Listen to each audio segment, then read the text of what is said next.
ಅಂದರೆ ರಾಮನ್ನ ನಿಮ್ಮಲ್ಲಿ ನೋಡಿದ್ದಾರೆ ಅಂತ ನಿರ್ದೇಶಕರು ಹೇಳಿದರು. ಬಿಗ್ ಬಾಸ್ ನೋಡಿದ ವೀಕ್ಷಕರಿಗೆ ಅಂದರೆ ಆ ಆ್ಯಂಗಲ್ ತುಂಬ ಅಷ್ಟು ಪರಿಚಯ ಆಗಿರ್ಲಿಕ್ಕಿಲ್ಲ. ರಾಮ ಅಂದರೆ ರಾಮನ ಗುಣಗಳೇ ಇರುವಂಥ ಪಾತ್ರ ಅಂತ ಅವ್ರು ಹೇಳಿದ್ರ ಇಲ್ಲ ಅಲ್ವಾ? ನನ್ನ ಕ್ಯಾರೆಕ್ಟರ್ಸ್ನ ಬಿಟ್ಟು ನಾನು ಆ ಪಾತ್ರಕ್ಕೆ ಏನು ಕೊಡ್ತೀನಿ ಅನ್ನೋದು ಇಂಪಾರ್ಟೆಂಟ್ ಆಗುತ್ತೆ ಅಲ್ವಾ? ಏನಿದು ಕರ್ಣ ಸೀರಿಯಲ್ ನೋಡ್ತಾ ಇದ್ದೀರಾ ಸರ್? ಹೆಂಗೆ ಅನಿಸ್ತಾ ಇದೆ? ಸೊ ಚೆನ್ನಾಗಿ ಬರ್ತಾ ಇದೆ ಅಂತ ಕೇಳ್ಪಟ್ಟೆ. ಸರ್ ಇದು ಮತ್ತೆ ಮದುವೆ ಎಲ್ಲ ಯಾವಾಗ, ಏನು ಕತೆ? ನೀವು ಪ್ರತಿ ಸಲ ಸಿಕ್ಕದಾಗ್ಲೆಲ್ಲ ಮದುವೆ ಯಾವಾಗ, ಮಗು ಯಾವಾಗ, ಸಿನಿಮಾ ಯಾವಾಗ, ಮದುವೆ ಆಗೋಣ, ಮದುವೆ ಬಗ್ಗೆ ಎಲ್ಲರೂ ಮದುವೆಗೆ ಕೇಳ್ತಾ ಇದ್ದಾರೆ ಅಂದ ತಕ್ಷಣ ಮದುವೆ ಆಗೋಕ್ಕಾಗತ್ತಾ? ಅದಕ್ಕೆ ಆದಂಥ ಒಂದು ಸಮಯ ಬರಬೇಕು. ನನಗೆ ಈಗ ನಾನು focus more on my career, my work.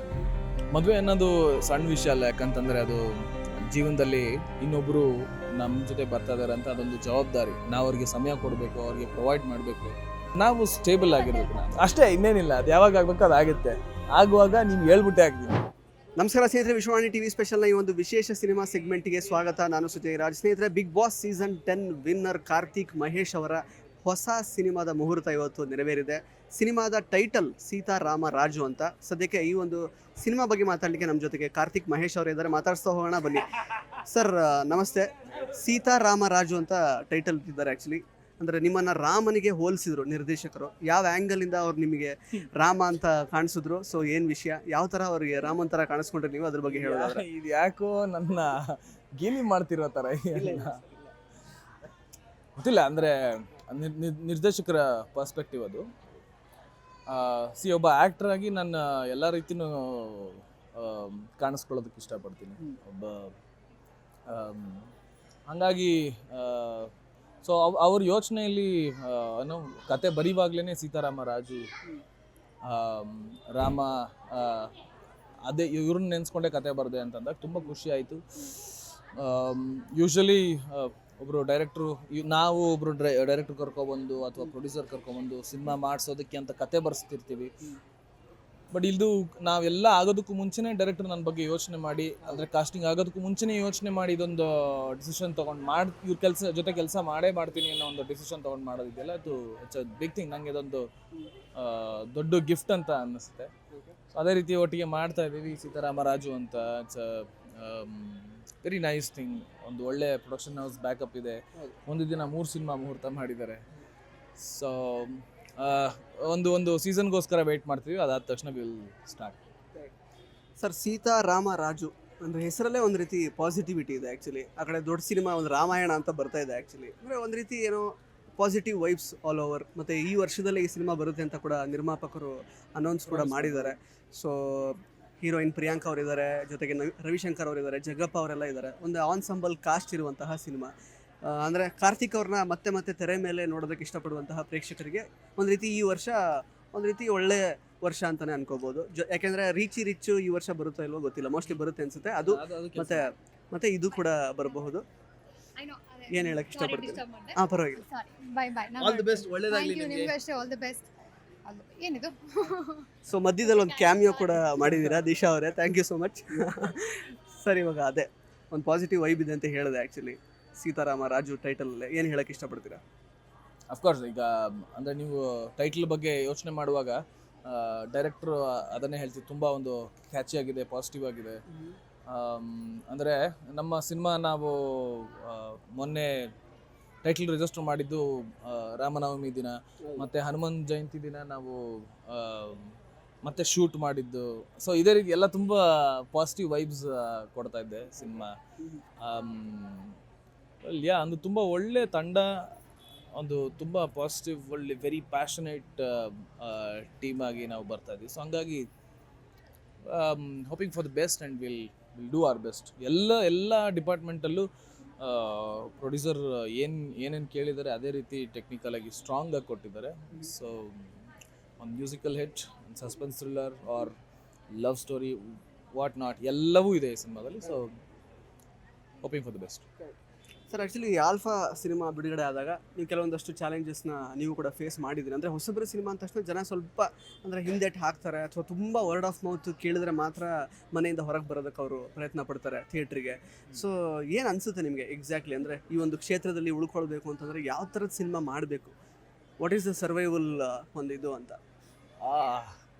ಅದೊಂದು ಸ್ವಲ್ಪ ಟ್ರಿಕ್ಕಿ ಆಗಿದೆ. ನಮ್ಮ ಜನ ಆ, ಯಾವ ಯಾವ ರೀತಿಯ ಸಿನಿಮಾ ಒಪ್ಕೋತಾರೆ ಅನ್ನೋದು, ಆಮ್, ಅಂದರೆ it's not about the genre.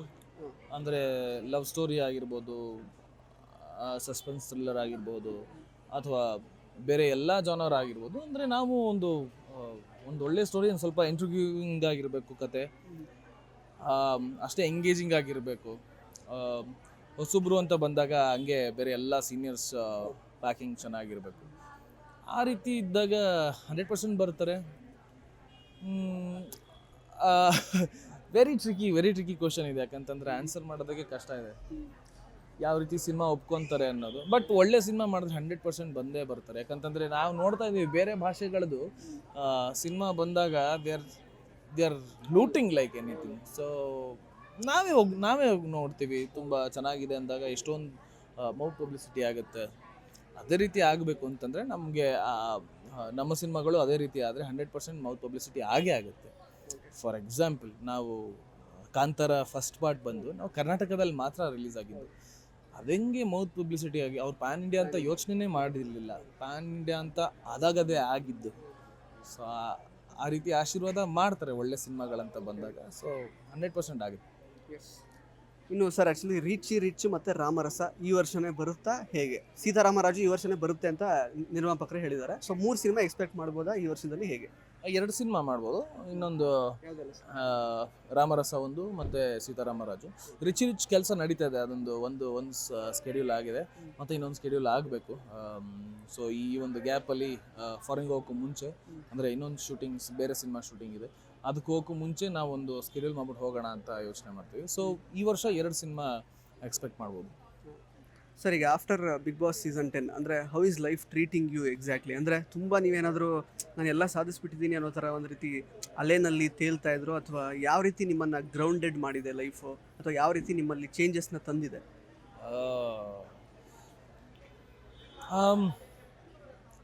Life actually ತುಂಬ, ಅಂದರೆ ನನಗೆ ಹೊರಗೆ ಬಂದ ತಕ್ಷಣ ನಾನು ಯೋಚನೆ ಮಾಡಿದ್ದು ತುಂಬ ಏನೋ ಎಲ್ಲ ಕಡೆಗೂ ನಾವೇ ಬೇಕಾಗಿರುತ್ತೆ. ತುಂಬ ನಾವು ಎಲ್ಲರಿಗೂ ಕಾರ್ತಿಕ್ ಬೇಕು ಅಂತ ಅನಿಸ್ತಾ ಇರುತ್ತೆ.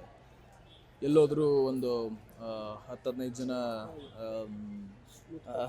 ಅಂತಾರೆ ಅವರು. ಅಂದರೆ ಯಾವುದೇ ಒಂದು ಖಾಲಿ ಜಾಗ ಹೋದರೂ ಸಡನ್ನಾಗಿ ಓಡ್ಬರು.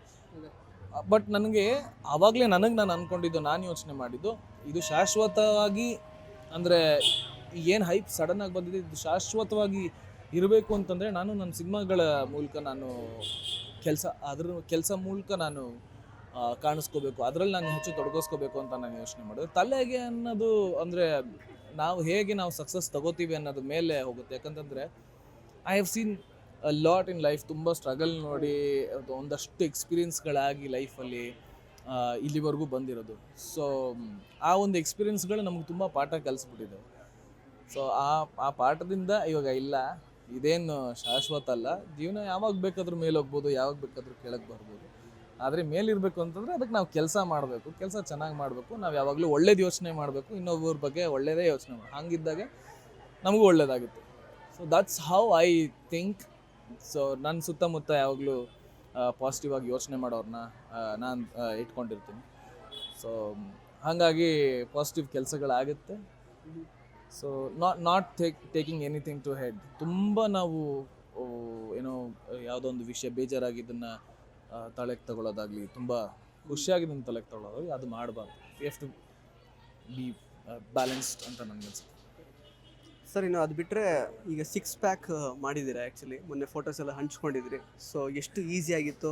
ಎಷ್ಟು ಗೋಲ್ಗಪ್ಪ ತಿಂತೀರಾ ಡೈಲಿ? ಸೊ ಎಷ್ಟು ಗೋಬಿ ಮಂಚೂರಿ ತಿಂತೀರಾ? ಸೊ ಅದ್ರ ಬಗ್ಗೆ ನಿಮ್ಮ ಡಯಟ್ ಪ್ಲ್ಯಾನ್ ಎಲ್ಲ ಸ್ವಲ್ಪ ಹೇಳೋದಾದ್ರೆ. Diet plan is very difficult. But ಅಂದರೆ ಈಗ ಒಂದು ಅಚೀವ್ ಮಾಡಿದೆ, ಅಚೀವ್ ಮಾಡಾದ್ಮೇಲೆ ಮತ್ತೆ ಅದನ್ನು ಮೇಂಟೈನ್ ಮಾಡೋದಿದೆಯಲ್ಲ, ತುಂಬಾ ಕಷ್ಟ. ಆದರೂ ಎಲ್ಲೋ ಒಂದ್ಸಲಿ ವಾಲ್ ಬಿಡ್ತೀವಿ, ಏನೋ ತಿನ್ನಬೇಕು ಅಂತ ಅನ್ನಿಸ್ಬಿಡುತ್ತೆ. ಯಾವಾಗಲೂ ಒಂದ್ಸಲಿ ತುಂಬ ಕ್ರೇವಿಂಗ್ ಆದಾಗ ಏನೋ ಒಂದು ತಿಂತೀನಿ. ಏನು ಮನೆ ಊಟನೇ ಅಷ್ಟೇ, ಬೇರೆ ಹೊರಗಡೆ ನಾನೇನು ತುಂಬ ಏನು ತಿನ್ನಲ್ಲ. ಈಗ ನನ್ನ ತಂಗಿ ಏನೋ ಒಂದು ಚಾಕ್ಲೇಟ್ ತಿಂತಿದ್ರೆ ಒಂದು ಸಣ್ಣ ಪೀಸ್ ತೊಗೊಂಡು ಅಂತ ಸಮಾಧಾನ ಆಗ್ಬಿಡು. ಬಟ್ ಇಲ್ಲ ಅಂತಂದಾಗ ಎಲ್ಲ ಸಪ್ಪೆ, ಉಪ್ಪಿಲ್ಲ, ಖಾರ ಇಲ್ಲ, ಹಂಗಿದ್ದಾಗ ತುಂಬ ಕಷ್ಟ ಆಗುತ್ತೆ. ನಂದೊಬ್ಬರು ಒಂದು ಮೀಲ್ ತಂದು ಕೊಡ್ತಾರೆ ಒಂದು ಕಡೆ, ಫಿಟ್ ಆ್ಯಂಡ್ ಫ್ಲೆಕ್ಸ್ ಅಂತ. ಆ ಕಡೆಯಿಂದ ಅವರು ನನಗೆ ಏನು ಬೇಕೋ ಅದೇ ರೀತಿ ಡಯಟ್ ಅಂತ ತರಿಸ್ಕೊಂಡು 2 ಮೀಲ್ಸ್. ಸೊ ಎಲ್ಲ ಬ್ಲ್ಯಾಂಡ್ ಆಗಿರುತ್ತೆ. ಸೊ ಮಾಡಬೇಕಲ್ಲ ಈಗ, ಅಂದರೆ ಒಂದು ಸ್ವಲ್ಪ ವೆಯ್ಟ್ ಪುಟ್ ಆನ್ ಆಗಿದ್ದೆ. ನನಗನ್ಸಿದ್ದು ನಾನು ಯಾವಾಗಲೂ ನಾನು ರೆಡಿಯಾಗಿದ್ದರೆ ಯಾವುದೇ ಪಾತ್ರಕ್ಕೂ ನಾನು ಮೋಲ್ಡ್ ಆಗೋದಕ್ಕೆ ತುಂಬ ಹೆಲ್ಪ್ ಆಗುತ್ತೆ ಅಂತ ಅನ್ನಿಸ್ತು. ಮುಂಚೆ ಕೂಡ ನಾನು ಮಾಡಿದ್ದೆ, ಬಿಗ್ ಬಾಸ್ಗೂ ಮುಂಚೆ ಕೂಡ 6 ಪ್ಯಾಕ್ ಮಾಡಿದ್ದೆ.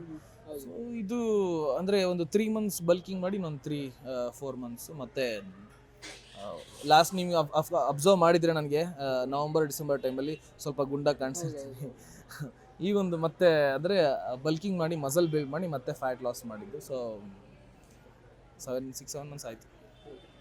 ಸರ್ ಅಂದರೆ ಹೆಂಗೆ ಅಂದರೆ ಉಪ್ಪು ಖಾರ ತಿಂದೇ ಇರುವ ಲೈಫು ಅಂದರೆ ಒಂದು ರೀತಿ ಸಾತ್ವಿಕ ಮನಸ್ಥಿತಿ ಬಿಲ್ಡ್ ಆಗಿರುತ್ತೆ ಆ್ಯಕ್ಚುಲಿ. ಸೊ ಹೆಂಗಿದೆ ಲೈಫ್ ಇವಾಗ? ಸೊಪ್ಪೆ ಅಂತ ಅನಿಸುತ್ತೆ ಅಲ್ಲ. ನನ್ನ ಸುತ್ತಮುತ್ತ ಇರೋರೆಲ್ಲ ಮಜ್ಜವಾಗಿ ಎಂಜಾಯ್ ಮಾಡ್ತಾ ಇರ್ತಾರೆ, ಸ್ವೀಟ್ ತಿಂತಾ ಇರ್ತಾರೆ, ಉಪ್ಪು ಹುಳಿ ಖಾರ ತಿಂತಾ ಇರ್ತಾರೆ, ಚಿಕನ್ ತಿಂತಾ ಇರ್ತಾರೆ, ಆ್ಯಂಡ್ ಮಸಾಲ ಎಲ್ಲ ಐಟಮ್ಸ್ ತಿಂತಾ ಇರ್ತಾರೆ. ಹಂಗಿದ್ದಾಗ ಯಾಕಿದು ಸೊಪ್ಪೆ ಲೈಫು ಅಂತ ಒಂದ್ಸಲಿ ಅನಿಸುತ್ತೆ. ಆದರೆ ನಾವು ಏನೋ ಒಂದು ಡಿಟರ್ಮೈನ್ಡ್ ಆಗಿ ನಾವು ಒಂದು ಕೆಲಸ ಮಾಡ್ಬೇಕಂತಂದ್ರೆ ಕೆಲವೊಂದು ಇಷ್ಟಪಟ್ಟಿರೋದನ್ನು ಬಿಡಬೇಕಾಗತ್ತೆ. ಈಗ ಏನು ಕಷ್ಟಪಡ್ತಾಯಿದ್ದೀನಿ ಇದ್ರ ರಿಸಲ್ಟ್ ನಾಳೆ ದಿನ ಒಳ್ಳೇದಾಗತ್ತೆ ಅನ್ನೋ ಯೋಚನೆಯಲ್ಲಿ ಯಾವಾಗಲೂ ಫಿಕ್ಸ್ ಆಗಿರ್ತೀನಿ. ಹಂಗಿದ್ದಾಗ ತಿನ್ನು ಅಂತಲೂ ಹೇಳಿರ್ತಾರೆ, ನಾನು ಅಂದ್ರೂ ಬೇಡ ಅಂತ ನಾನು ಡಿಸೈಡ್ ಮಾಡ್ತೀನಿ. ಸೊ ನನ್ನ ಎಲ್ಲ ಮೈಂಡ್ ಇಲ್ಲಿರೋದಷ್ಟೇ, ನಾವೇನು ಯೋಚನೆ ಮಾಡ್ತೀವಿ ಅದು ನಮಗೆ ರಿಸಲ್ಟ್ ಕೊಡುತ್ತೆ. ಸೊ ನಾನು ಫಿಕ್ಸ್ ಆಗಿಬಿಟ್ಟಿದ್ದೀನಿ, ಬ್ಯಾಲೆನ್ಸ್ ಆಗಿರ್ಬೇಕು ಲೈಫಲ್ಲಿ. ಹಂಗಿದ್ದಾಗ ನಾನು ಮೇಂಟೈನ್ ಮಾಡಲೇಬೇಕು. ಓಕೆ, ಈಗ ಕಾರ್ತಿಕ್ ಮಹೇಶ್ ಅವ್ರು ಸಿಕ್ಕಿರೋದ್ರಿಂದ ಈ ಪ್ರಶ್ನೆ ಅಂದರೆ ರಾಮನ್ನ ನಿಮ್ಮಲ್ಲಿ ನೋಡಿದ್ದಾರೆ ಅಂತ ನಿರ್ದೇಶಕರು ಹೇಳಿದರು. ಬಿಗ್ ಬಾಸ್ ನೋಡಿದ ವೀಕ್ಷಕರಿಗೆ ಅಂದರೆ ಆ ಆ್ಯಂಗಲ್ ತುಂಬ ಅಷ್ಟು ಪರಿಚಯ ಆಗಿರ್ಲಿಕ್ಕಿಲ್ಲ. ಸೊ ಅಂದರೆ ಹಿಂಗೆ ನೀವು ಜಸ್ಟಿಫೈ ಮಾಡ್ತೀರಾ ಪಾತ್ರನ? ಬಿಕಾಸ್ ರಿಯಲ್ ಲೈಫಲ್ಲಿ ಹಂಗಲ್ಲ. ಸೊ ಎಷ್ಟು ಜಸ್ಟಿಫೈ ಮಾಡ್ತೀರಾ ಹೇಗೆ ಅಂತ? ರಾಮ ಅಂದರೆ ರಾಮನ ಗುಣಗಳೇ ಇರುವಂಥ ಪಾತ್ರ ಅಂತ ಅವ್ರು ಹೇಳಿದ್ರ ಇಲ್ಲ ಅಲ್ವಾ? ಅದು ಏನು ಬೇಕಾದರೂ ಆಗಿರ್ಬೋದು. ಒಟ್ಟಾರೆ ಕೃಷ್ಣನ್ ಗುಣ ಇರುವಂತಹ ರಾಮ ಏನು ಬೇಕಾದರೂ ಆಗಿರ್ಬೋದು. ಒಟ್ಟಾರೆಯಾಗಿ ಅದು ಪಾತ್ರ. I am an actor, I can play anything ಅಂತ ನಾನು ನಂಬ್ತೀನಿ.